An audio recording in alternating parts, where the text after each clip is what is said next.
아멘. 속세에 이런 절기들을 두신 것은 이스라엘이 과거에 율법적으로 절기들을 지켰던 것에 대한 표상이 되므로 이런 표상이 영의 세계에 영적으로 믿음으로 어떻게 적용할 것인지를 이런 기회를 통해서 우리가 다 믿음으로 화합해서 자신의 생명이 되게 하는 말씀으로 받을 수 있도록 우리에게 복을 주시기를 바랍니다.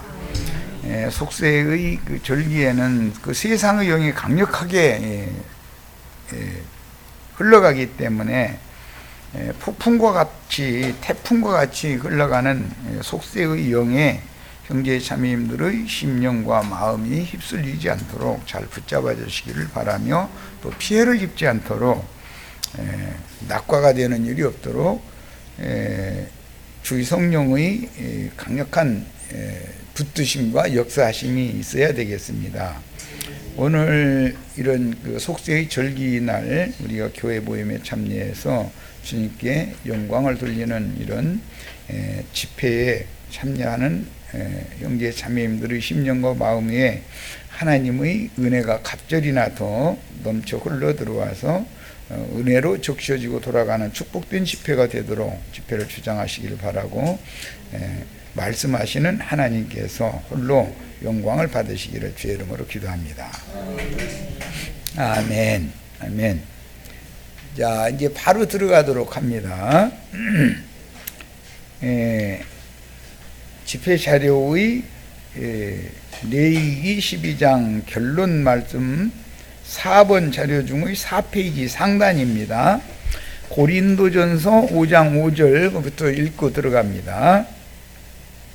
이런 자를 사탄에게 내주었으니 이는 육신은 멸하고 영은 주 예수의 날에 구원을 받게 하려 함이라. 여기 지금 이런 자는이라는 건 고린도 교회에 그 아버지의 여자를 취한 어떤 사람이 있었다고 되어 있어요. 이것은 물론 그때 당시 세상적으로 그 아버지의 첩을 이렇게 범하는 그런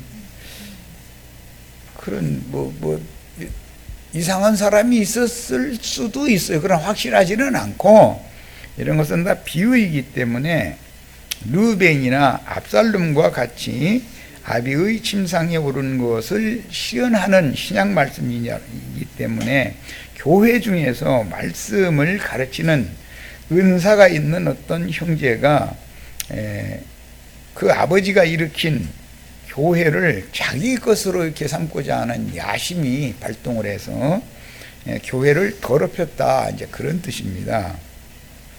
그런데 그 사람이 구원을 받지 못한 사람이 아니고 교회 중에서 일어난 일이고 구원을 받은 사람이지만 그의 구원은 영의 구원만 받은 경우이고 혼이 온전케 되는 구원을 받은 사람은 아니다. 지금 이것을 지적하는 말씀이에요. 우리의 구원은 전인 구원을 추구하는 거예요. 성령으로 영이 거듭나야 돼요. 살리는 것은 영이라고 말씀하셨을 때 그건 심령이 거듭나는 것을 기본으로 하는 말이고, 그 다음에 이것은 구원을 얻은 거예요. 사망에서 생명으로 옮긴 거예요. 영의 구원을 얻은 것은. 그렇지만 상을 받는 구원은 아니다. 여기에서 이제 우리가 알 수 있는 것은 믿는 성도들이 혼의 구원까지 온전하게 이루어서 영의 몸을 입고 영광 중에 나타난 사람에게나 상을 주시는 것이지, 영은 구원을 얻었지만 혼의 구원이 온전히 이루어지지 않아서, 즉 위로부터 오는 초소로 광명한 생명의 빛으로 옷을 덧입고 신령한 몸으로, 영의 몸으로 나타나도록 준비가 되어 있지 못한 그런 경우는 영은 구원을 얻었지만 그는 상을 얻는 구원을 얻은 것은 아니다라는 걸 지금 지적하는 거예요. 그래서 오늘 나가고자 하는 말씀은 믿는 이들이 받게 될 상과 벌에 대해서 말씀을 나눌 거예요. 기독교계에서는 믿는 이들은 벌 받는 일이 없다라고 이렇게 가르쳤기 때문에 그렇지 않다는 것을 우리는 정확하게 알아야 돼요. 세상 사람들은 복음을 믿지 않은 것 자체가 이미 심판을 받은 것이지, 그렇죠? 이미 심판을 받은 거예요.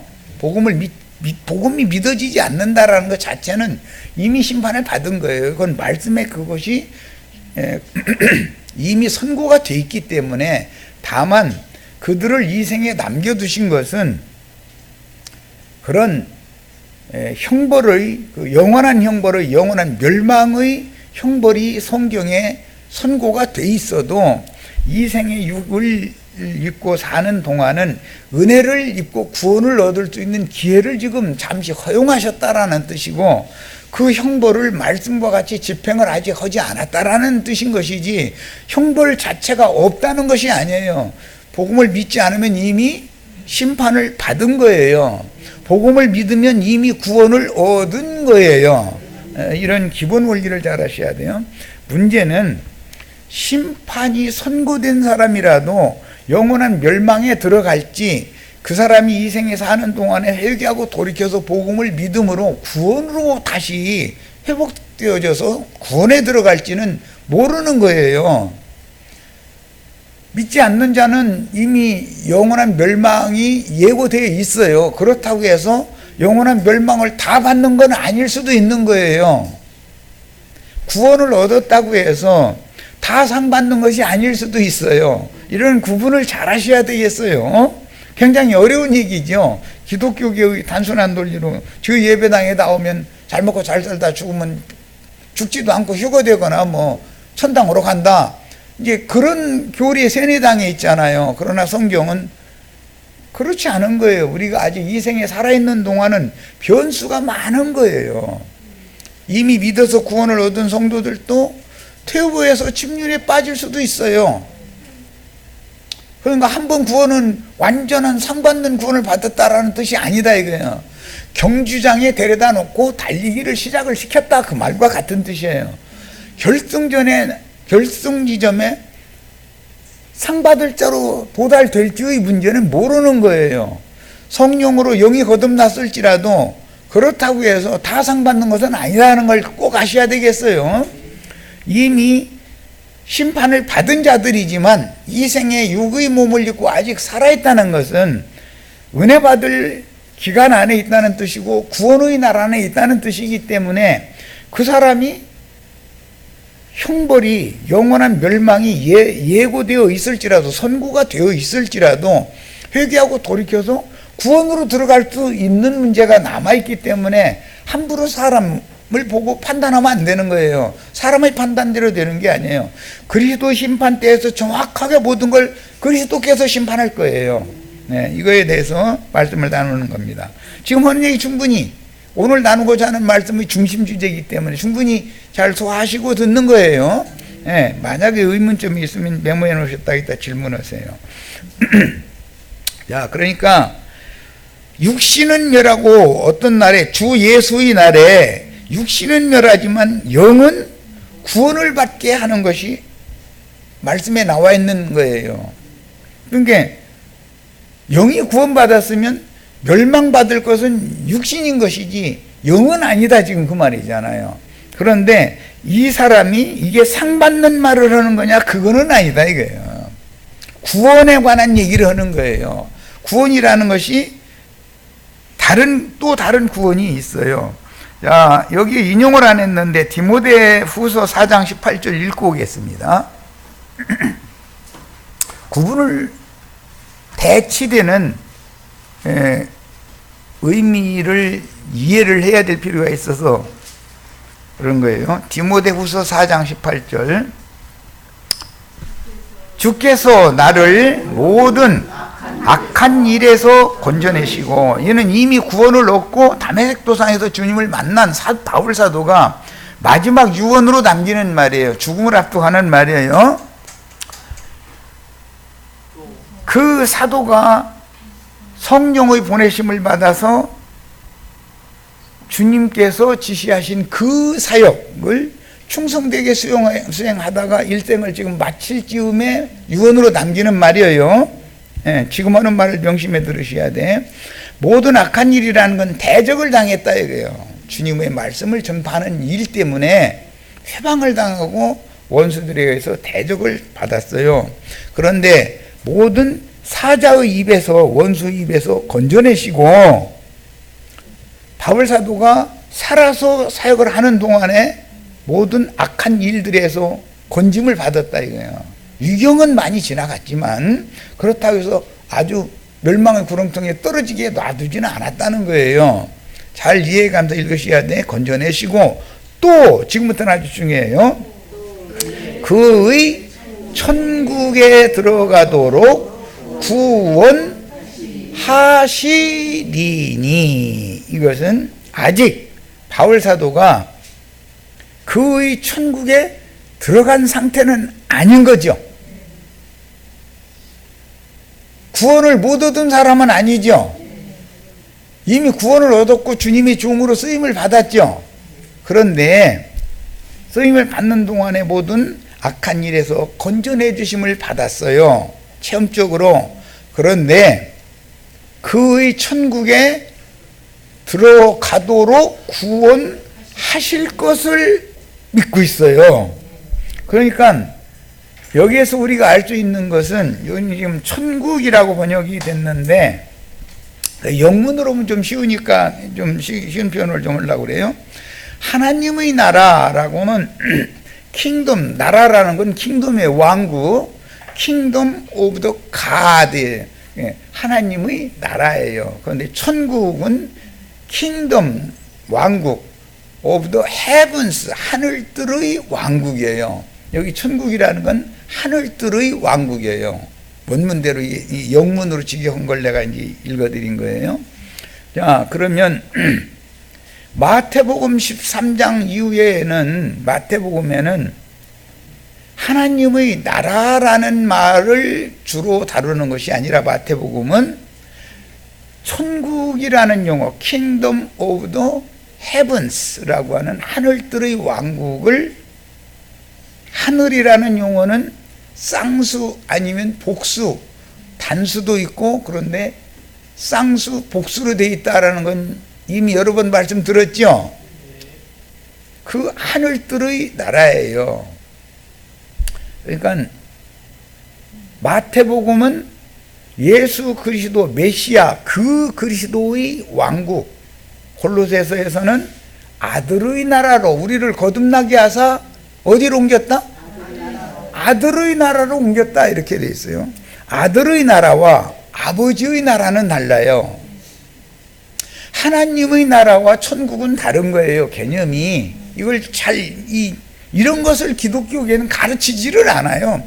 뭐 천국이 하나님, 아버지 나라고 하나님 나라고, 뭐 아들의 나라가 하나님 나라지, 뭐 이래버려요. 그런데 그렇지가 않아요. 그 같을 것 같으면 일관되게 말하지 왜 다르게 말하겠어요? 마태복음은 천국을 다뤄요. 아들의 나라를 다뤄요. 메시아의 나라다 이거. 그 그리스도의 나라다 이게, 왕국이다 이게. 그러나 누가복음은 같은 문장인데 하나님의 나라라고 번역을 해요. 하나님의 나라라고 했어요. 천국에 관한 비유 말씀하신 것을 누가복음도 같은 문맥이 있죠. 씨 뿌리는 비유 누가복음에도 나오잖아요. 8장이나 뭐 13장이나 누가복음에도 동일하게 나오잖아요. 나오는데 거기에서는 천국이라고 하지를 않고 하나님의 나라라고 했어요. 야, 그러면 하나님의 나라가 천국이냐? 그렇지 않다는 거예요. 천국이 하나님의 나라냐? 그렇지 않다는 거예요. 자, 대한민국이라고 하는 나라와 지방 장관이 다스리는 충청도 혹은 전라도 혹은 경상도라는 것은 같지만 그 안에 포함되지만 엄격하게 다르죠. 대한민국의 대통령과 충청남도 도지사는 다르죠. 무슨 말을 하는지 이해하셨어요? 아버지의 나라, 하나님의 나라는 대한민국에 비유를 할 수 있다면 아들의 나라는 경기도에 비유할 수가 있어요. 이해되세요? 이걸 명확하게 하는 거예요. 자, 경기도는 대한민국에 포함이 되지만 경기도가 대한민국 전체는 아닌 거예요. 천국은 아들의 나라는 하나님의 나라 안에 포함이 되지만 아들의 나라가 하나님 나라 전체를 의미하는 말은 아닌 거예요. 하나님의 나라 안에 아들의 나라가 포함이 돼요. 하나님의 나라 안에는 쉽게 표현해서 어둠의 역사도 있고 어둠의 권세자들이 활동할 수 있어요. 지옥이 있을 수가 있어요. 하나님의 나라 안에는. 그러나 천국 안에는 어둠은 없어요. 거기에는 바다도 없다고 했어요. 밤은 다시 없다고 그랬어요. 천국 안에는. 뿐만 아니라 영원한 멸망의 조소인 둘째 사망, 불못이라는 것이 천국에는 없어요. 근데 이해하시겠죠? 하나님 나라, 아버지의 나라 안에는 그분은 처음 시작에서부터 끝까지가 모두가 다 시작과 끝은 만난다는 거예요. 만나게 돼 있어요. 모두가 다 아버지의 나라 안에 포함이 돼요. 그러나 아들의 나라는 신약의 교회 시대로부터 시작해서 오는 그 천년이라고 하는, 그 천년이 차기까지라고 하는 어떤 기간의 설정이 되어 있는 거기까지만 아들의 나라예요. 천국이라는 것은 교회로 시작해서 천년기의 왕국까지만 천국이라고 그러는 거예요. 그러니까 천국은 영원한 하나님 아버지의 나라 안에 포함이 되지만 그렇다고 해서 천국이 하나님 나라 전체와 똑같으냐? 그렇지는 않다는 거예요. 자, 지금 바울 사도는 이미 다메섹 도상에서 주님을 만났고 주님의 성령께 크게 쓰임을 받던 중이에요. 그런데 하나님 나라 안으로는 들어온 사람이죠. 그런데 그의 천국 안에도 들어온 사람이에요, 일단. 그런데 천국에 들어가도록 구원하시리니라고 하는 과거형이 지금 죽음을 앞둔 바울 사도에게 남겨져 있는 거예요. 이 말은 내가 그리스도의 심판대에서 완전히 너는 빛의 세계, 거룩한 성 새 예루살렘에 들어갈 자격을 얻은 사람이라는 판결을 받은 상태는 아니다라는 것을 말하는 거예요. 그리스도 심판대를 아직 통과하지 않았죠. 하나님의 심판대는 이미 통과했죠. 그리스도 심판대는 아직 통과하지 않았어요. 하나님의 심판대를 통과하면 세상에서 하나님의 나라 안으로 들어올 수 있어요. 그러나 그리스도의 심판대를 또 통과해야만 교회에서 새 예루살렘 성에 들어갈 권세를 부여받는 거예요. 그러니까 거룩한 성 새 예루살렘은 신약 교회 시대에 모든 믿는 이들이 받는 상인 것이다, 그 말이에요. 그런데 성 밖에 쫓겨나면 믿는 사람들인데, 믿었던 사람들인데 그리스도 심판대에서 성 안에 들어가는 권세를 받은 것이 아니라 너는 바깥 어둠으로라고 판결을 받았으면 성 밖에 있는 자들은 벌을 받은 것이지 영원한 지옥불에 들어간 것은 아니다, 그 말이에요. 이해하셨어요? 믿는 이들은 반드시 그리스도의 심판대를 통과해서 그때 상 혹은 벌로 받게 돼 있는 것이다. 그러면 그 상과 벌이라는 것은 뭐냐? 하나님의 시대 경륜에 따르면 교회 시대가 종결되어지고 나서 예언된 오는 새 시대인 우편 양들로 이루어지는 어린 양의 장막에 들어간 오는 시대의,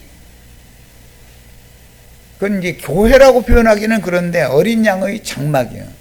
계시록 7장에 나오는 말씀대로 하자면 마태복음 25장에는 우편 양들이에요. 우리는 이 시대에는 세상 사람들은 좌편에 있다면 우리 믿는 이들은 우편에 있는 구속받은 하나님의 어린 양들이죠. 그런데 이 양무리 속에 염소무리가 포함이 돼요. 신약시대에, 이 교회시대에는 염소는 양무리와 섞여 있는 거예요, 항상.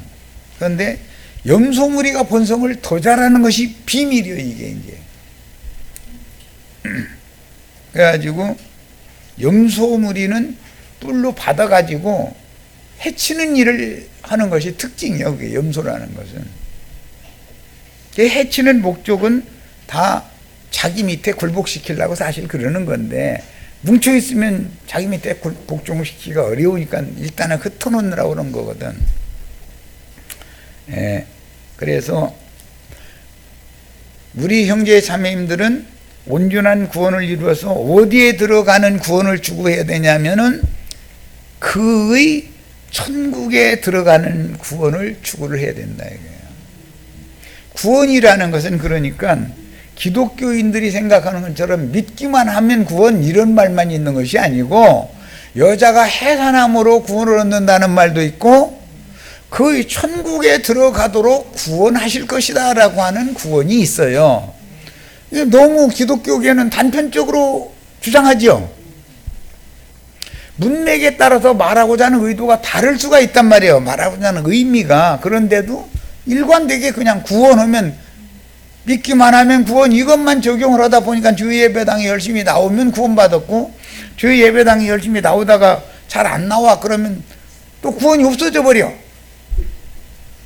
목사 기분 내키는 대로 하는 거예요. 그럼 그 구원을 어떻게 받았느냐 그러면은 창세전부터 구원하시기로 예정이 됐어, 그 사람. 그러다가 저 예배당이 안 나와 그러면 그 말이 거짓말이 돼버려. 택자인 줄 알았더만 불택자더만 이래버려. 기분 내키는 대로 이놈이고 택자였다 불택자였다 이래져 버려. 그런 일이 있어요 없어요? 하나님 한번 택하시면 후회함이 있어요 없어요? 그럼 그런 구절 되면 어떻게 할 건데? 그러면 그 사람들은 칼빈의 예정론 안 믿어? 이래버려. 칼빈의 예정론을 안 믿지요. 그거 믿으면 지옥 자식 되는 건데. 삼위일체 안 믿느냐고 이러고 앉았고, 그거 안 믿지요. 그거 믿으면 지옥 자식인데. 삼위일체 예정론에 붙잡힌 건 가라지라는 거예요. 진짜같이 보이지만 가짜다 이거예요. 생명을 얻은 건 아니다 이거예요. 그들의 종교 교리를 믿고 있는 것이지 진리의 말씀으로 거듭난 사람이 아니거든. 거듭났다는 건 진리의 말씀으로 난 사람을 말하는 거예요. 진리의 말씀을 믿는 게 아니라 기독교계가 정통으로 유전되고 있는 조직 신학 교리를 믿고 있는 거지. 그것이 가라지다 이거예요. 우리는 조직 신학 교리는 무조건 오고, 아무리 좋은 말이지만 무조건 그건 쓰레기다. 나는 이제 어떤 사람들한테 할 때 그 쓰레기 여기 갖다가 이러쿵저러쿵 하지 말라고. 성경 무슨 책 몇 장 몇 절에 의하면 이렇게 돼 있다 이렇게 증거를 하라고 꼭 이렇게 얘기를 해요. 그러면 사람들이 뻥 하는 거예요.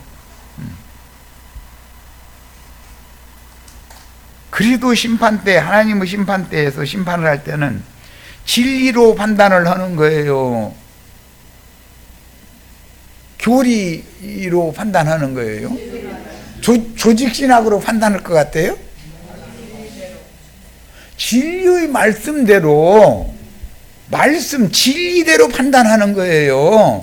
그러니까 무슨 신학을 나온 거 가서 자랑하고 자기가 신학 박사고 신학자고 이런 소리 하면은 거짓 하다가 돌아가세요 이런 수밖에 없는 거예요.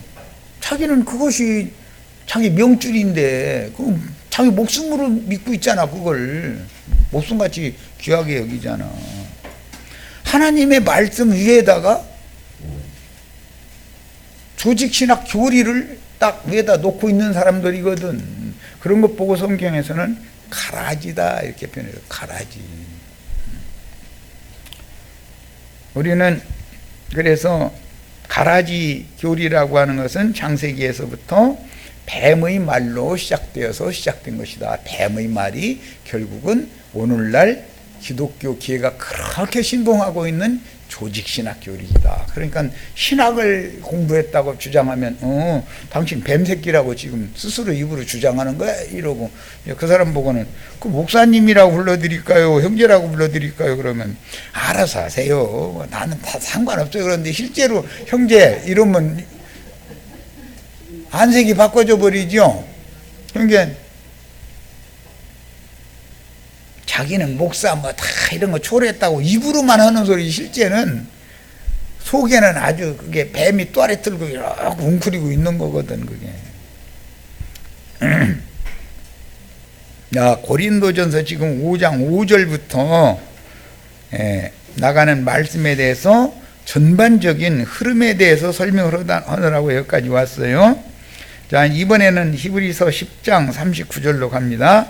우리는 뒤로 물러가라는 것은 광야 끝까지 가데스 바네아까지 왔다가 정탐을 보냈다가 열 정탐의 거짓된 사람의 교훈을 사람의 눈으로 본 것을 얘기를 한 사람들이 열 정탐이죠. 두 정탐은 하나님의 눈이 보게 하신 대로 영안이 열려서 마음 눈으로 보고 온 사람들이고, 이 차이죠. 열 정탐꾼들이 하는 얘기를 듣고서 이제 원망하고 불평하고 하다 보니까 회정시켰죠. 뒤로 너희는 앞으로 가는 것이 아니라 다 뒤로 물러가 그랬단 말이야. 그럼 보고 신약에서는 뒤로 물러가 침륜에 빠진다 이제 그랬는데,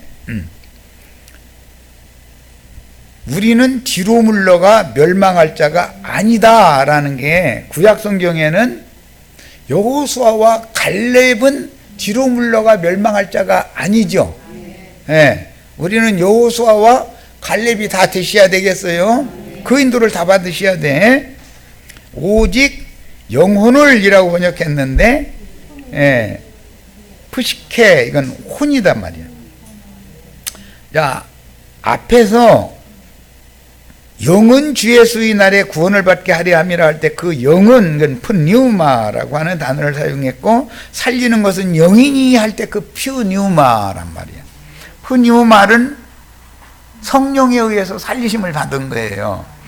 자, 영이 구원을 얻어서 사망에서 생명으로 이미 옮겨진 사람들인데 겨우 영만 구원을 얻는 구원이 있는 거다 그 말이에요. 혼까지도 구원을 얻어야죠. 사람의 생명의 바탕은 혼인 거예요. 흔히 말하는 마음이라고 그러는데 혼인 거예요. 그래서 우리는 뒤로 물러가서 멸망할 자가 아니요 오직 혼을 구원함에 이르는 믿음을 가진 자니라. 믿음의 결국이라는 것은 혼의 구원까지이지요. 믿음으로 시작되는 것은 영의 구원으로 믿음으로 시작이 되지만 그 믿음의 결국, 믿음의 완성은 혼이 구원을 이루는 것이단 말이야. 그러니까 그 혼까지 구원을 이룬 여부를 점검받는 것은 그리스도 심판대에서 내가 그의 천국에 들어가도록 구원하시리니 라는 말씀이 응해하죠. 바울사도가 영이 구원받지 못해서 이 말을 한 게 아니잖아요. 그의 천국에 들어가도록 구원하시리니 라는 말은 바울사도의 혼도 구원을 얻어서 영만 영화롭게 된 게 아니라 혼까지도 영화롭게 되어져서 하나님의 영광에 함께 주와 함께 나타날 수 있어야 된다 이런 말이에요. 자, 그 다음에 이제 야고보서 1장 21절 그러므로 모든 더러운 것과 넘치는 악을 내버리고 너의 혼을 여기 푸시케라는 용어는 푸뉴마와는 용어 자체가 다르다. 여기도 혼을 능히 구원할 바 마음에 심어진 말씀을 온유함으로 받으라. 교리를 받아서 혼이 구원되는 건 아니죠. 말씀을 받아야 돼요. 베드로전서 1장 9절, 믿음의 결국, 믿음으로 구원을 받았다라는 말은 영이 거듭나는 건 믿음으로 된 거죠. 네. 그런데 그게 다가 아니에요. 결국이라는 말은 바울 사도 일관된 표현이에요. 로마서에서 믿음으로 믿음에 이르게 하나니. 믿음으로 시작이 됐죠. 믿음에 이르게라는 것은 미래형이죠. 주님이 다시 오실 때 내가 세상에서 뭘 보겠느냐? 믿음을 보겠느냐? 그 믿음은 초보의 또 영이 거듭나게 하는 믿음을 예수님이 말한 게 아니에요. 자던 자들이 일어나는 믿음을 설명을 하면서 그 말씀을 한 거예요. 그러니까 우리는 이 믿음이라는 것은 주 안에서 자던 자들이 일어나서 그리스도의 심판대를 무사히 통과해서 거룩한 성 새 예루살렘에 들어갈 만한 믿음을 지금 말하는 거예요. 그리스도 심판대라는 것도 알고 보면 믿음으로 판단하는 거예요. 그 사람의 믿음을 판단하는 거예요. 그런데 믿음으로 시작해서 믿음에 이르러야 된다.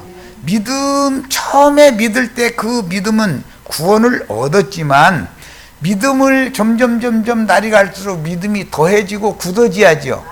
그 과정에서 믿음의 시련, 시험을 거쳐 불로 시험을 많이 거쳐서 태워지지 않는 정금과 같은 믿음이 되어 있는 상태를 조사한다 그런 말이에요. 이해하셨어요? 그러니까 예배당에 열심히 다녔다, 나는 목사다, 장로다, 나는 권사다, 그러니까 구원받았다, 그 말하고는 성경하고는 안 맞는 말이죠. 자, 믿음의 결국이라는 것은 혼의 구원을 받는 거다라고 기록하고 있어요. 자, 이제 예수님의 말씀에 대해서 인용구 들어갑니다. 마태복음 8장 12절에 나라의 본자손들은 이스라엘 12지파를 말한 거죠. 바깥 어두운 데 쫓겨나.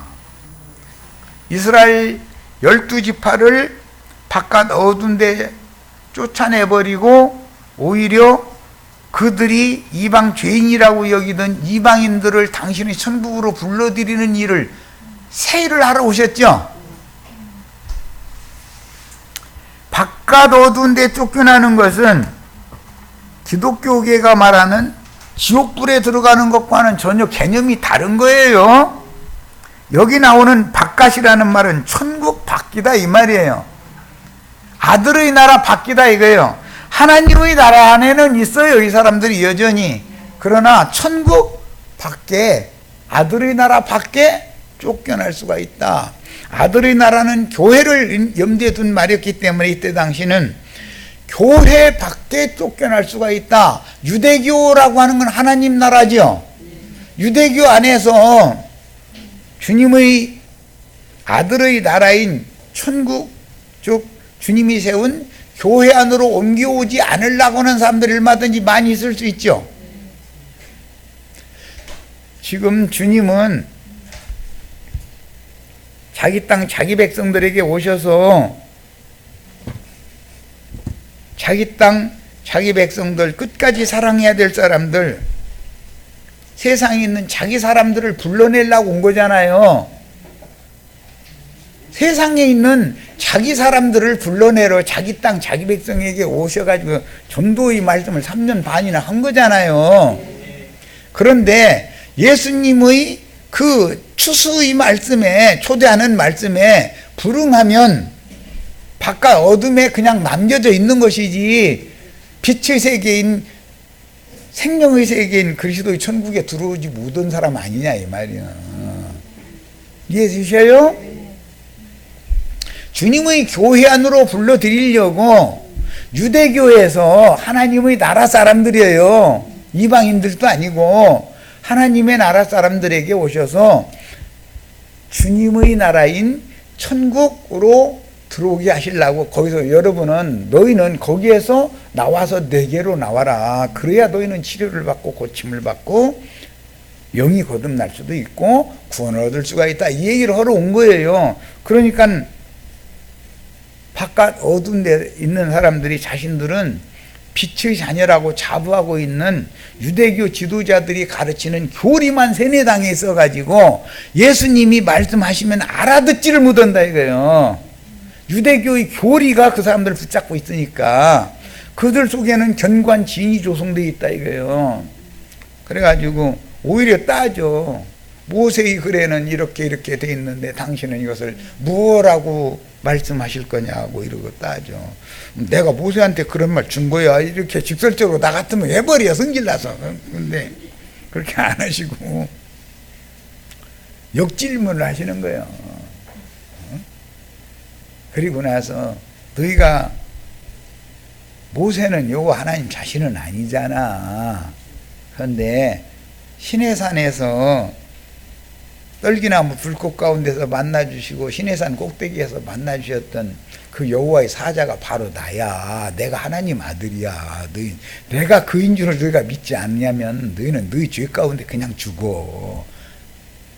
살고 싶으면 나한테로 나와. 이 얘기를 하러 온 거 아니에요.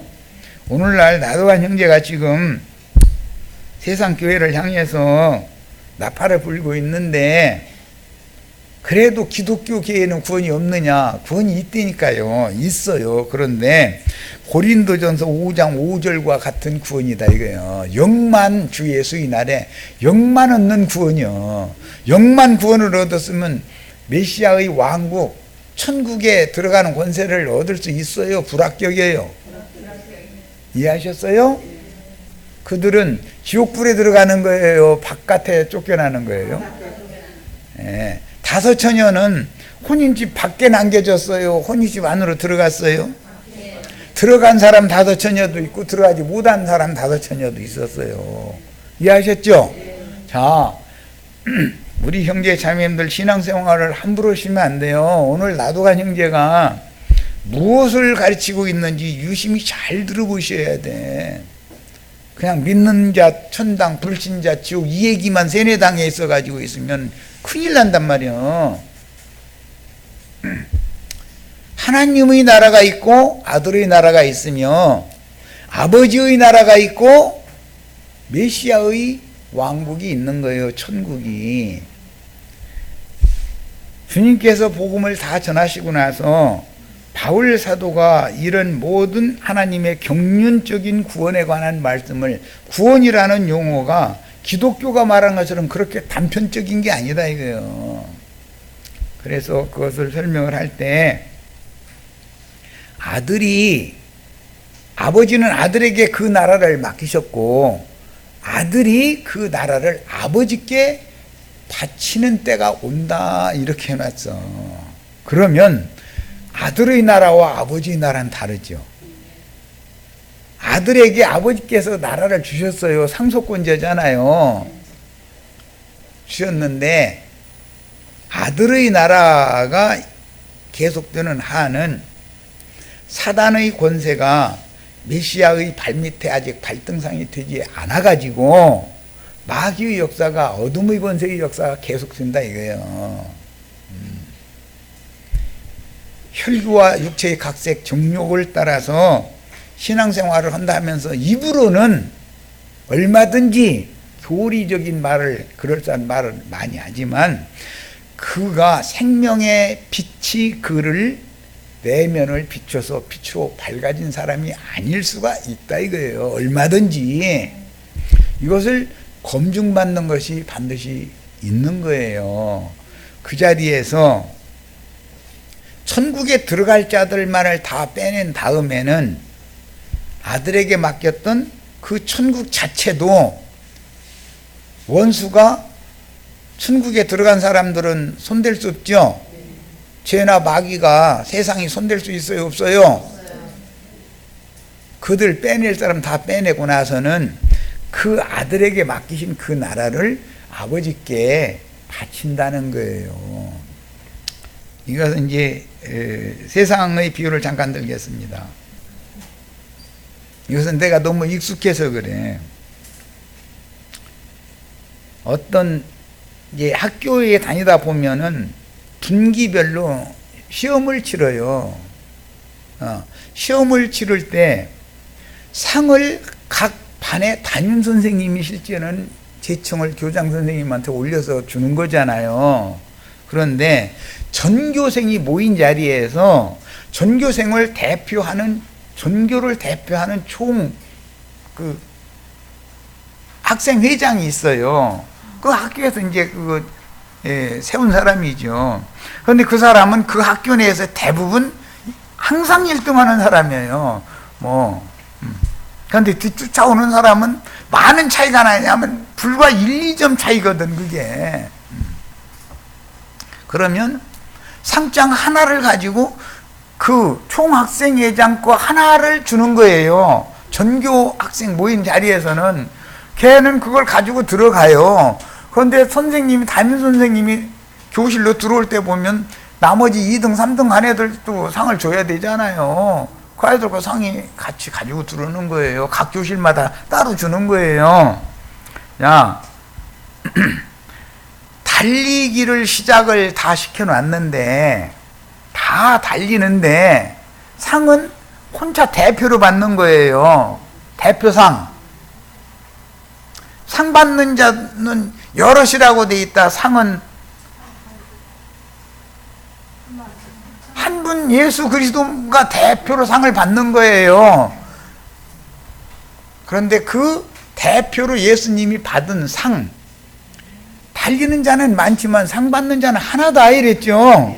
대표상이다. 이게 대표상 받아가지고 우리에게 담임 선생님들을, 이제 예를 들어 각 교회의 목회자들한테 그 자신이 올린 거예요. 교장 선생님한테 올린 상인데 상장을 주고 상품도 맡기고 해가지고 가서 나눠줘라 한다. 이런 거 보고 분깃을 얻는다 그래. 우리는 예수 그리스도는 우주를, 하늘과 땅의 모든 권세를 대표로 상속받는 분은 누구예요? 예수님이에요. 예수 그리스도 안에서 우리는 누구의 가르침을 받은 만큼 진리의 빛이 밝아지는 것이 상이에요, 사실은. 그런데 이것은 분깃으로 받게 돼 있다. 조금 어두운 사람이 목자를 해. 그러면 그 목자의 범위를 벗어날 수 없는 거예요. 학생들이라는 건, 제자들이라는 건 스승을 넘는다는 게 어려운 거예요. 그런데 우리 형제 자매들은 당연히 스승을 넘으셔야 돼. 나도간 형제보다 더 밝아지셔야 돼, 사실은.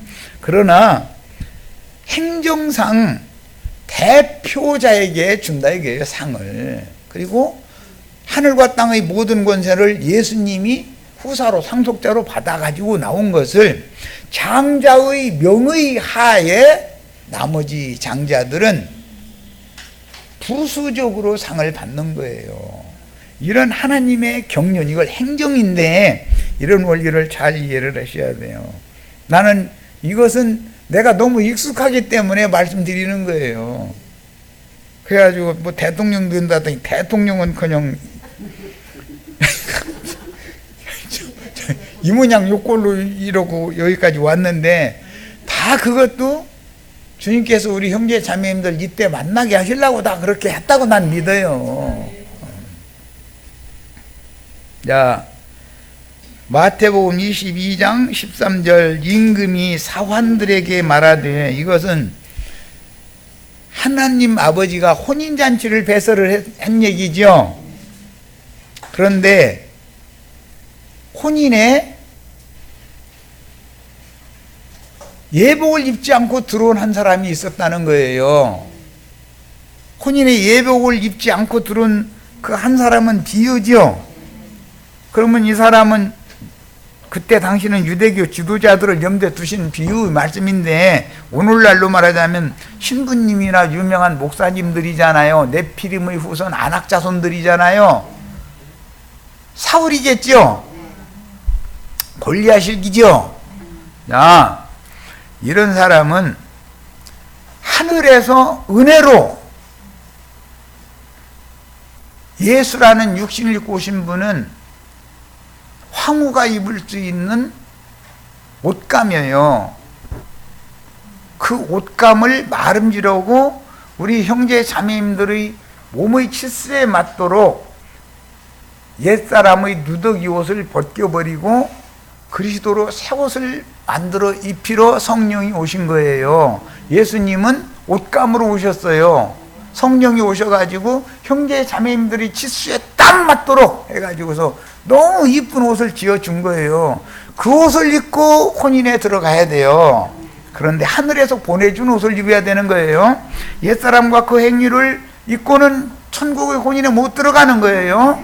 그걸 벗어버리고 그리스도로 옷을 입혀진 그리스도의 은혜로 덮임을 받은 그 은혜를 힘입어서 들어가는 건데, 사람의 의를 가지고 그 혼인잔치에 참석한 사람이 아버지 눈에 딱 띈 거예요.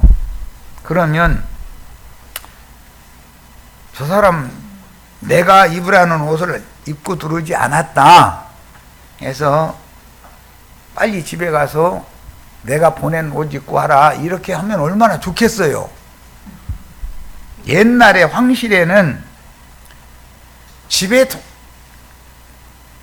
집에서 입는 일상복과 성전에 들어갈 때 제사장이 별도로 입어야 되는 옷이 따로 있었어요. 성전에 일상복을 입고 들어가면 쳐죽임 당하는 거예요. 죽는 거예요, 그거는. 황궁에 들어가려면 왕을 아련하러 들어가는 관복이라는 것을 갖춰 입고 들어가야지, 내가 세상에서 입던 옷 관복보다도 더 멋있는 옷일지라도 일상의 옷을 입고 들어가면 황제를 멸시하는 거예요. 그건 무엇을 말하느냐, 욕심을 품고 있다는 것을 말하는 것으로 보는 거예요. 그러니까 그를 엄하게 처단해 버려요. 여기에서 인용을 했어요, 예수님이. 예. 그러니까 예복을 입지 않고 혼인에 들어온 그 한 사람을 하나님이 보시기에는 그 누더기를 입고 온 것인데 본인은 너무 빛나고 좋은 빛과 번쩍한 옷이라고 착각하고 있는 거예요. 뭔 말인지 이해되셔요? 세상 교계의 조직신학으로 조성된 영혼을 가지고 왔다 이 말이에요. 조직신학이 그 옷이다 이거예요. 자랑거리요, 그것이. 사람들 앞에 색동옷으로 생각하고 있는 거예요. 야곱이 요셉 색동옷 입혀서 길렀다 가서 요셉이 중일당했어요? 고난당했어요? 비유요, 비유. 세상 부유한 사람들이 지금 권사직분, 장로직분, 목사직분, 전도사직분, 직분 받은 게 우리 여기 직분 받았던 분들 하나님이 보시기에는 그건 누더기요, 그게. 그런데 그걸 가지고 떳떳하게 혼인잔치에 나갔다 이거예요. 관복으로 입고 하늘에서 은혜로 주신 새 옷을 입고 가야 되는데 세상 자랑거리를 가지고 뽐내가면서 갔다 이거예요. 그랬더니 이런 처죽일 놈이 어디가 있어. 이것은 반역이요, 반역. 이해하셨어요? 그래서 자 이제 그런 개념을 이해를 하셔야 돼. 임금이 사환들에게 말하되 그 수족을이라는 것은 손발을 다 오랏줄로 묶어라는 거예요. 빨리 집에 가서 관복 입고 와라 이렇게 하는 게 아니에요. 그게 아니에요. 그리스도 심판 때라는 이렇게 엄격한 거예요. 혼인잔치집이라는 것은 손과 발을 오랏줄로 묶어라 이거예요. 계시록 20장에서는 하늘에 힘센 천사가 쇠동아줄로 사탄 결박하는 얘기 나오죠. 여기 저 서해대교 그 다리 버팅기는 것은 쇠동아줄이 양쪽에서 여기 붙들고 있기 때문에 버팅기는 거잖아요. 이해되셔요? 사람의 힘으로 철사줄 하나만 묶어도 꼼짝도 못하는데 쇠동아줄로 그냥 꽁꽁 묶어놓으면 사람이 그거 벗어날 수 있어요, 없어요? 성경이 말하는 의도를 잘 하셔야 돼. 그래서 마귀도 설사를 여러 겹을 꼬아가지고 만들어서 한 소중화줄로 갖다 마귀 결박하면 마귀가 아무리 능력이 많아도 벗어날 수 없어. 소중화줄로 묶어가지고 천년이 차기까지 어떻게 한다겠어요? 네. 무적행에다 갖다가 쳐 넣어버려라 그랬어. 그 무적행이라는 단어는 전에 우리 홍영재님이 지적을 했던데 그게 필라케요. 필라케는 뭔 뜻이죠? 영들의 옥이다 이거예요. 그냥 일반 옥이 아니고 영들의 옥이요. 영들의 옥에 갇히는 거예요. 마귀가 그 천년이 차기까지. 그런데 지금은 마귀가 주님께서 세상 임금 마귀 심판했죠. 죄 다 심판해놨는데도 아직은 마귀가 마음대로 활동하지 그리스도의 발등상에 돼 있지 않잖아요. 그러나 교회 시대가 끝나고 나면 그 천년교의 왕국 시대가 오면 마귀는 사탄은 그리스도의 발등상이 된다 이거예요. 그리스도의 발등상이 된다는 뜻은 우리 이기는 자들이 사탄의 사자들의 교리, 그들의 거짓말 이런 것들을 전부 발밑에 밟을 수 있어야 된다는 말이에요. 그래서 이기는 자의 수가 찬다는 말은 뱀의 거짓 교리들을 가지고 세상을 미혹하는 자들을 다 밟아버릴 수 있는 이기는 자들이 수가 채워져야 된다 그 말인 거예요. 우리는 다 이렇게 해서 대표상은 예수님이 받아오시고 우리는 우리 형제 자매님들은 나도간 형제가 담임선생님 할 거예요 이제. 그러면 분깃상을 다 받으시기를 바라요. 1등상은 예수님이 받으시고 반의 1등은 전교 1등은 예수님이고 각 반의 1, 2, 3등은 또 따로 있는 거예요. 아셨죠? 예, 이렇게 되시기를 바라요. 진리를 가르치려고 할 수 없이 세상사를 예를 들은 거예요. 자, 이번에는 그러면 이게 무슨 말이냐? 바깥 어둠이라는 말은 세상과 짝든 짐승들의 몸이요 세상 교회를 말하는 거다. 예수님이 자기 땅 자기 백성들에게 오셔서 추수 말씀을 전하러 오셨죠. 너희가 있는 그 곳은 뱀의 사자들, 독사의 새끼들인 유대교 지도자들이 거짓 교리를 벗어 집어 던져버리고 나에게로 나와야 된다. 내가 너희를 불러내러 왔다 그 말이잖아요. 그런데 우리는 유대교가 좋아요. 여기에는 구원이 없습니까? 하고 예수님한테 따지면 돼요 안 돼요? 나오라고 하면 나와야죠.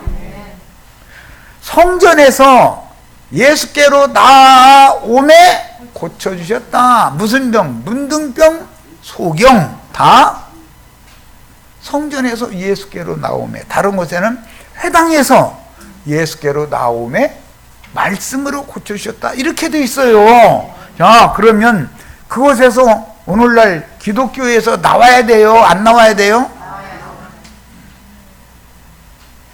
예수님 때는 예수님께로 나오면 돼요. 그러면 예수님이 천국의 도를 다시 가르칠 거예요. 더 완전한 데로 나가는 도를 해서 구원을 이루어 주실 거예요. 그런데 나오지도 않는 사람에게는 천국의 도를 어떻게 가르쳐서 천국에 이르도록 구원을 시켜놓겠어요? 이해가 되셔요? 오늘날 나도간 형제가 괜히 밥 먹고 할 일 없어서 이러는 게 아니에요. 나도 세상 말로 말하면 나도 바쁜 사람이요. 그런데 이제는 뭐 나이 먹어서 바빠봤자 이제 할 일도 별로 없는데 그래도 나는 마음으로 너무 막 급해 죽겠어. 이걸 내 얼마 남지 않은 생애 같은데 만난 영혼들에게 이런 진리를 다 빨리빨리 다 가르쳐 놓고 후사를 남겨놓고 가야 할 텐데 이런 나는 바빠요. 그런데 혼자만 바쁘고 뭐 들어야 되는 사람들은 안 바쁘고 이러면 이게 바란스가 안 맞으면 안 되죠. 주님의 경륜적인 다시 오시는 날, 그 예언된, 성경에 예언된 그날, 그건 큰 환란의 날이요 심판의 날이지만 누구에게는 큰 구원의 날이고 상 받는 날인데, 그날은 곧 우리 코앞에 닥쳐 있어요. 사실은 이런 것을 잘 명심해서 들으셔야 돼. 예수님이 어떤 말씀을 하시면 그날이 임한 거잖아요. 지금 주의 성령께서 매 세대에 당신의 종들을 보내서 말씀하셨어요. 그런데 이방의 충만함이 지금 끝나가는 중이다 이거예요. 추수할 곡식이 지금 없어요. 전도해보세요. 어쩌려다 이삭 하나 떨어졌으면 흙 속에 파묻혀 있는 거 뭐 이래가지고 사람들 눈에 안 띄어서 안 주워간 거 조금씩 어쩌려다 하나씩 있고, 나 농사 지어봐서 너무 잘 알아. 그런 건 그게 뭐 짓밟혀 있던 거 이삭인데 그 흙 속에 파묻혀 있잖아요. 그런 거나 어쩌려다 하나하나 건지면 감사한데, 그놈의 그런 거 다 주워가지고 어느새 한 뭇을 채워. 나 이거 사람 죽, 야, 빨리 좀 한 뭇 채우려니까. 아이, 나 지금 사람 죽어가지고 이놈 거. 그래야 탈곡을 하든지 말든지 하지. 그렇잖아요.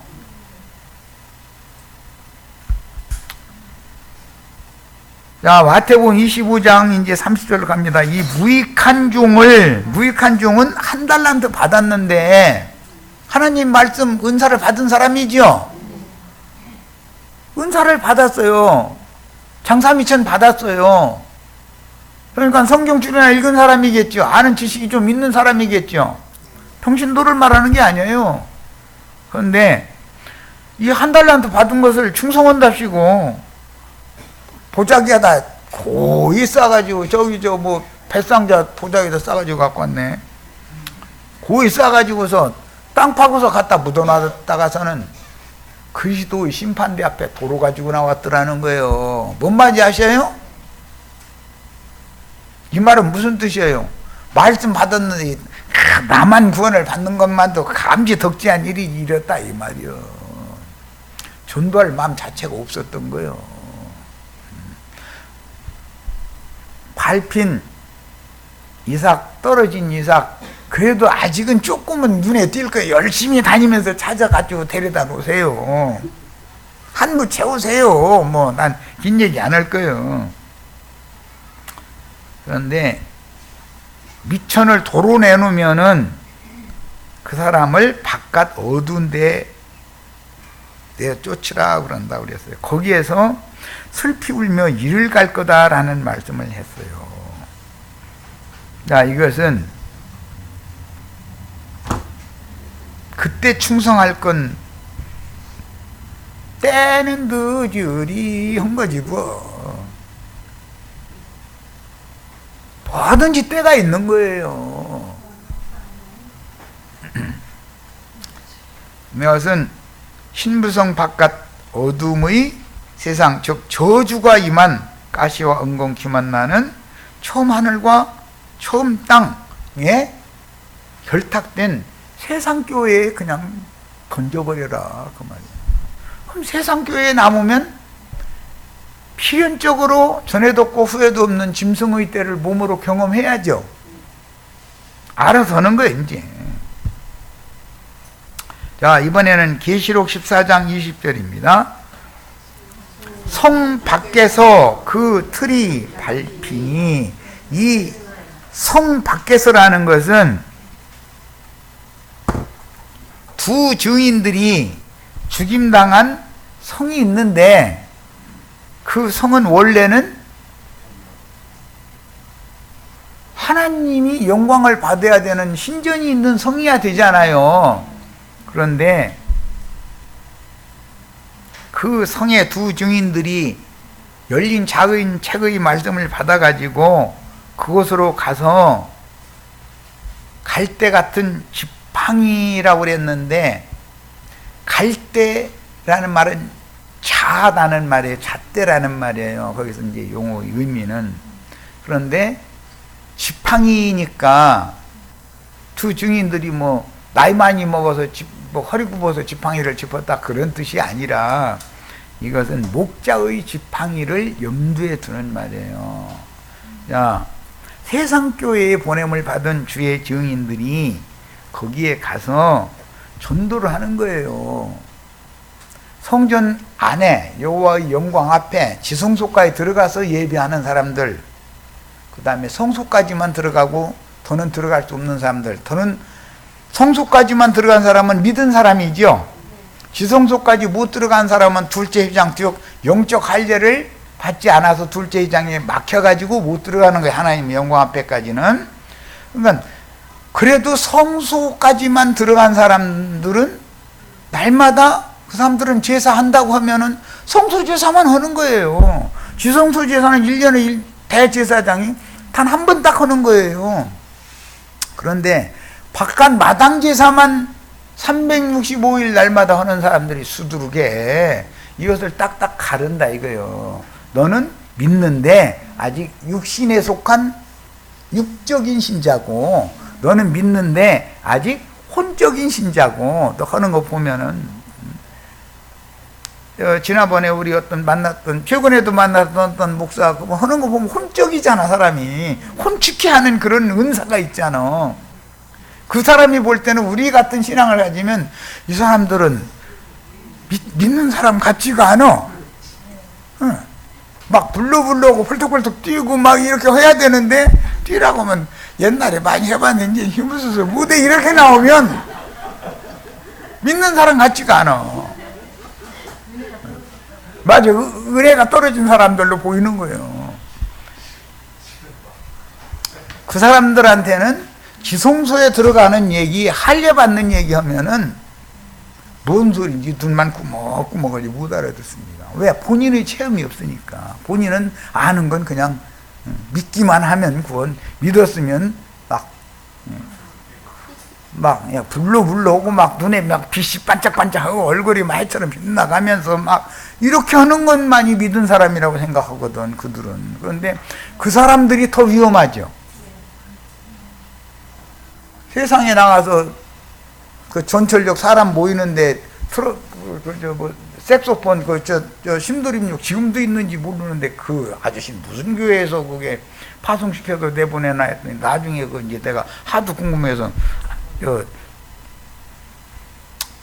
선생님은 무슨 어디 교회에서 나오셨느냐고 그랬더니 그 요즘에 진역 간 사람 그 예배당 신림동 바로 그 근처에 있는 거기 가면서 자랑을 했었길래 알았다고 열심히 하세요 그러고 갔는데 참 그 사람 당신 이렇게 하면은 복음 전파에 되려 방해가 됩니다. 만약에 이러면 그 사람 색소폰으로 나 후려칠 거예요. 그러니까 열심히 하세요 하고서는 가야지. 그래야 기분 좋아가지고 또 열차 오면 또 푸는 거지 뭐. 그런데 계속 그 한 곡만 배웠는지 잠깐 서서 보니까 4줄을 가까이 그것만 계속 이더만.